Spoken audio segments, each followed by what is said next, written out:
Hello everyone, welcome back to my channel way to commerce. इस video में जो हम टॉपिक डिस्कस करने वाले हैं वो है कोअर्शन वर्सेस अनड्यू इन्फ्लुएंस। इसका डिफरेंस बहुत बार एग्जाम में आ जाता है, तो ये एक इम्पॉर्टेंट टॉपिक है। Okay, so the first point is coercion is defined in section number 15 in Indian Contract Act 1872, whereas undue influence is defined in section number 16. Then coercion का meaning क्या होता है? Making a person to give his consent by threatening or force। मतलब कि दो parties हैं contract में, तो एक पार्टी दूसरी पार्टी का कंसर्न कैसे लेगी? बाय थ्रेटनिंग या फिर बाय फोर्स, मतलब जबरदस्ती करके, उसको धमका के, डरा के जब भी कंसर्न लिया जाए तो that will come under coercion.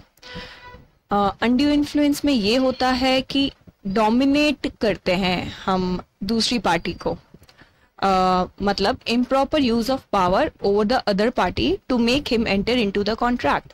मतलब जो एक ऊंची पोस्ट पर है या जिसके पास ज्यादा पावर है, तो एक जो पार्टी है इसमें एक मोर पावरफुल होगी और जो दूसरी पार्टी है वो एक डोमिनेंट पार्टी होगी।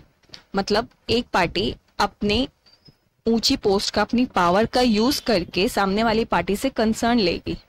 फॉर एग्जाम्पल, जैसे कोई टीचर है, ठीक है, तो एक टीचर ने आपसे बोला कि मुझे अपनी जो क्लास है ना, जो मॉर्निंग की क्लास है, I want to shift this class in the evening. ठीक है, तो कुछ स्टूडेंट्स बोलेंगे मैम इवनिंग में हमारी दूसरी क्लासेस भी होती हैं, तो we can't attend the class and etcetera etcetera. तो फिर टीचर बोलेगी अगर आप लोगों ने शाम को क्लास अटेंड नहीं करी ना तो I will cut your marks. तो यहाँ पे टीचर क्या कर रही है? अपनी पोजीशन का फायदा उठा रही है और बाकी स्टूडेंट्स का कंसर्न ले रही है कि हम लोग अपनी इवनिंग में क्लास करेंगे। तो this is undue influence. The next, in coercion, relationship between the parties may or may not exist. In undue influence, there must be a relationship between the parties to the contract. Coercion में क्या है? अगर जैसे आप किसी property खरीदना चाहते हैं, कोई प्रॉपर्टी, ठीक है, तो अगर आप वहाँ पे थ्रेटनिंग या फोर्स से किसी का कंसर्न ले रहे हैं, तो इट इज़ नॉट इम्पॉर्टेंट कि वो आपकी जान पहचान का ही हो या आपके बीच में कोई प्रोफेशनल या फिर कोई पर्सनल रिलेशनशिप हो ही हो सकता है कि ऐसे कोई बिल्डर है, अगर उसे कोई बिल्डिंग खरीदना है तो वो जबरदस्ती किसी इंसान पे ऐसे फोर्स डाल के या थ्रेटनिंग करके उसका कंसर्न ले सकता है कि हाँ भाई तुम बिल्डिंग मुझे ही सेल करोगे। ठीक है, लेकिन अनड्यू इन्फ्लुएंस में यहाँ पे रिलेशनशिप बिटवीन द पार्टीज होता है। कैसे? जैसे अगर एक बॉस है, अपने सुपीरियर सबऑर्डिनेट से कोई काम कराना चाह रहा है, तो उसको धमकी दे सकता है कि अगर आपने ये काम नहीं करा ना तो आई विल फायर यू। तो यहाँ पे क्या है? इन दोनों का प्रोफेशनल रिलेशनशिप है। ठीक है, तो या तो प्रोफेशनल या पर्सनल या एनी काइंड ऑफ रिलेशनशिप होगा अनड्यू इन्फ्लुएंस में, पर कोरिलेशन में नहीं होगा। मतलब हो भी सकता है, नहीं भी हो सकता है, इट इज नॉट कंपल्सरी। लेकिन अनड्यू इन्फ्लुएंस में yes, there must be a relationship between the parties.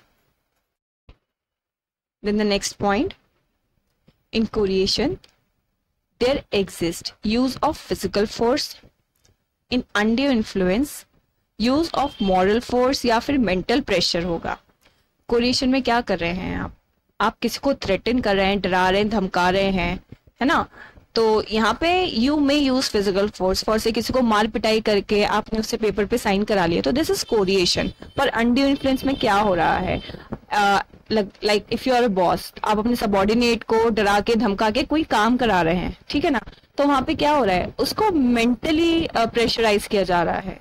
तो दिस इज अनड्यू इन्फ्लुएंस। और कोरिलेशन में क्या होता है? फिजिकल फोर्स का यूज होता है, और अनड्यू इन्फ्लुएंस में क्या होता है? मेंटल प्रेशर दिया जाता है डोमिनेंट पार्टी को। Okay, it involve committing or threatening to commit an act forbidden by Indian Penal Code or detaining or threatening to detain property unlawfully। Correlation में जो है, जो भी एक्ट हम कर रहे हैं that is illegal act. Like अगर आप किसी को मार रहे हो तो उसके लिए आपको पनिशमेंट हो सकता है ना। अगर आप किसी को बंदूक दिखा के उसे पेपर पे साइन करा रहे हो तो वो भी it is a illegal act. पर undue influence it is not an illegal act. आप सिर्फ अपनी पोस्ट का, अपनी पोजीशन का फायदा उठा के दूसरे वाले का कंसर्न ले रहे हो, दूसरी पार्टी का कंसर्न ले रहे हो, तो this is not an illegal act. Whereas coercion is an illegal act. That सारे वही वाले एक्ट जो एक हमारे इंडियन पैनल कोर्ट में या फिर हमारे इंडियन लॉ के हिसाब say that are unlawful. Example देखते हैं। कोरिएशन में X threaten Y with a gun to enter into an agreement with the Z। तो X ने गन रखी Y के सर पे और उसको बोला कि आपको एग्रीमेंट करना पड़ेगा Z से, तो दिस इज कोरिएशन। अनड्यू इन्फ्लुएंस का एग्जांपल देखते हैं। A is a policeman stop B who was driving without seat belt and B was a political person so he managed to dominate police। ए ने B को stop करा कि you are driving without seat belt, तो आपको like you have to pay penalty. Then B बोलता है कि मैं तो पॉलिटिशियन हूँ, आप मेरे को नहीं रोक सकते। तो वहां पे पॉलिटिशियन क्या कर रहा है, अपनी एक पोस्ट का फायदा उठा के पुलिस को डोमिनेट कर रहा है। तो this is undue influence. I hope आपको ये टॉपिक अच्छे से समझ आया होगा। Thanks for watching.